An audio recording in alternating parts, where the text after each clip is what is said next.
আসসালামু আলাইকুম। একটা ছোট্ট গ্রামে থাকতো স্বামী নামের এক কিশোর।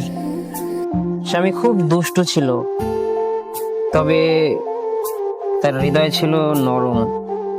একদিন গ্রামে ইমাম সাহেব তাকে ডাকলেন এবং হাতে একটি সাদা পাথর দিয়ে বললেন, স্বামী, তোমার প্রতিদিন একটি খারাপ কাজ এই।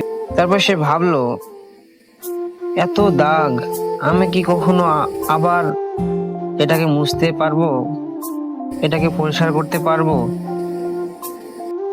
তারপর সেদিন রাতে সে সিদ্ধান্ত নিল বদলে যাব।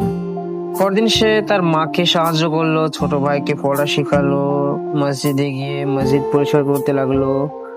তারপরে প্রতিদিন একটি করে ভালো কাজ সে করতে লাগলো। তারপরে একটি করে দাগ মুছতো। এক সপ্তাহ পর স্বামী দৌড়ে ইমাম সাহেবের কাছে গেল এবং সাদা পাথরটা আবারও আগের মতো পরিষ্কার।